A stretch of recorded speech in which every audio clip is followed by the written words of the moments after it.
Welcome to At Heartfelt with Gloria. This is going to be a quick and very easy conversation about some of the things that we just need to do as business people in Zimbabwe. Zimbabwe is a very tough economic environment, and there are certain tidbits that you can do to survive. It's tougher than most of the countries in the sub-region. When you compare yourself to Mozambique, Malawi, Zambia, and South Africa, Zimbabwe is the toughest of all. I'm talking about Zimbabwe because I'm a native of Zimbabwe, but I'm also a citizen of other countries. The point is, I haven't been staying here in Zimbabwe for the longest, and I'm a returnee, and I'm appealing mainly to returnees, and I want to share with them some of the tactics. One tactic today. I'm focusing on one tactic only because I've been recording for half the afternoon, and I'm feeling a bit tired. But before I get into the nuts and bolts, welcome to this episode of At Heartfelt with Gloria. My name is Gloria Ndoro-Mkombachoto. Please subscribe to the channel if you are not already subscribed. And if you are hearing my dogs barking outside, please forgive me. Dogs bark, and we should be able to cope with that. The environment is tough here. Very unpredictable. There is no enabling environment for business, and we are all making up the rules as we go along. Now, ordinarily, a lot of international organizations try to simplify the classification of business into informal sector, small business, medium-sized, the larger corporates, and that includes the multinational organizations. I'm not going to do that. It's unnecessary. I'm just going to talk about some of the types of businesses that are prevalent in Zimbabwe. There is mining, and I'm going to talk about gold mining right now, where there are two classifications, very simple. There are the formal ones, registered, that comply, and hopefully they follow the governance rules. We all know from the gold mafia that that is not happening, but a lot of those are supposed to be formal enterprises. Then we've got the informal sector organizations, and these are ordinarily referred to as makorokoza, and they are panning for gold in rivers, on land where they believe that they are going to get the gold.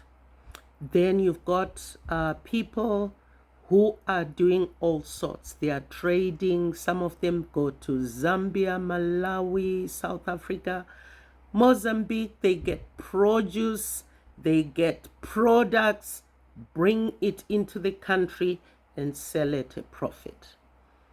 Then you've got people in the service industry who are providing all kinds of services. You've got graphic designers, you've got consultants in private sector development, consultants in wellness, mental health, you've got consultants in enterprise development, all kinds of consultants.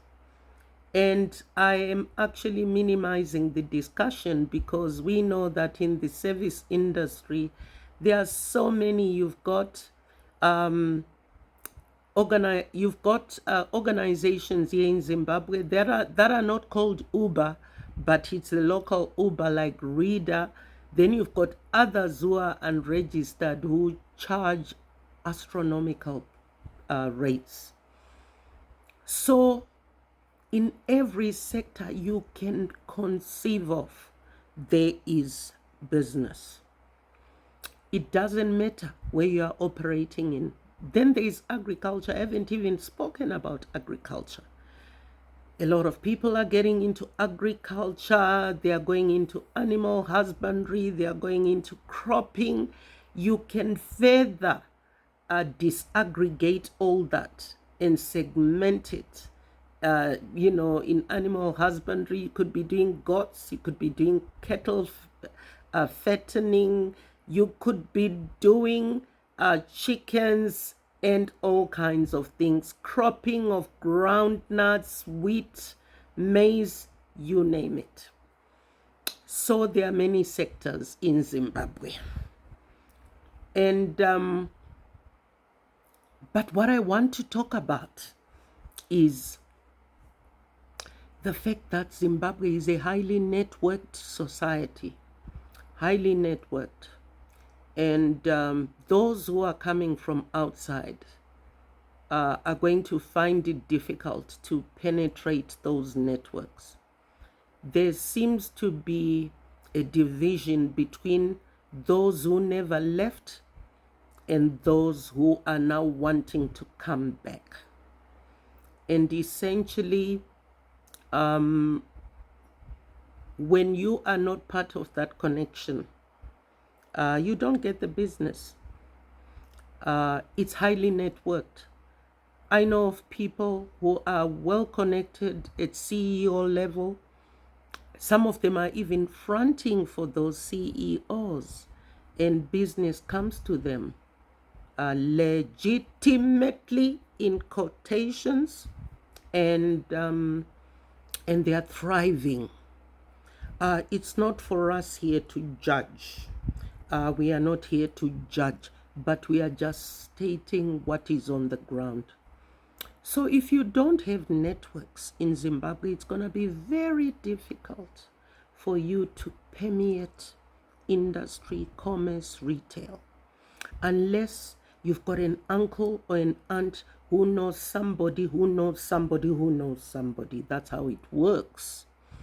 And you need to exercise extreme patience. That's what you need to do. But what I want to share today is whether your connections are from the diaspora mainly or not.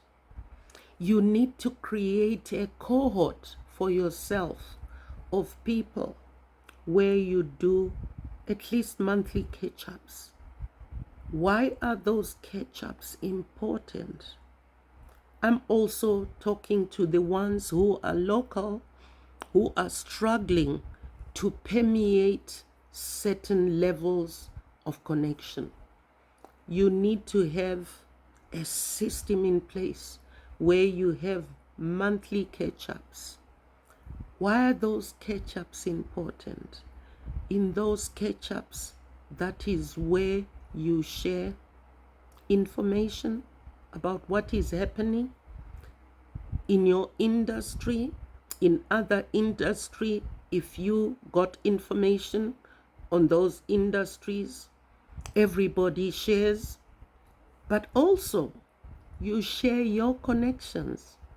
If somebody is having difficulty accessing a particular organization, you come in. If you know people in that organization, or you know a family member or a friend who knows somebody in that organization, you then share. That is how you can access certain connections that are not ordinarily available. But having said that, you can, as the diaspora, you can create your own networks and your own economy as the diaspora, where the diaspora itself starts transacting amongst each other, sharing business, sharing connections, and so forth and so on. Without relevant connections in this marketplace, I'm telling you guys, you are done for. You are done for. I have observed I have seen in action, even at informal sector level, where connections matter. Who you know, you must understand this. Who you know doesn't matter in business. But who says they know you when you are not present, and they are willing to vouch for you when you don't even know that they acknowledge you ordinarily when you are not there? That is your tribe.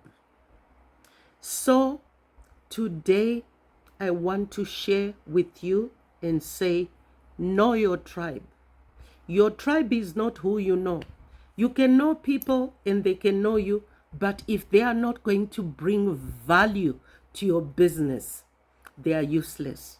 It's those people who put themselves on the line to validate you, to recommend you in your absence.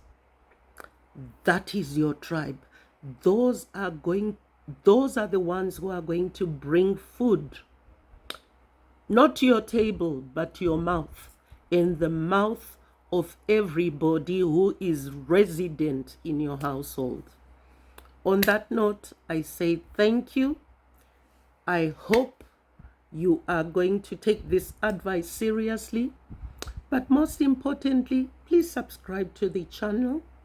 Please comment and tell us what you are thinking. And like I said before, nobody has got a monopoly on great ideas. We would like to hear from you. We would like to learn from you. Thank you.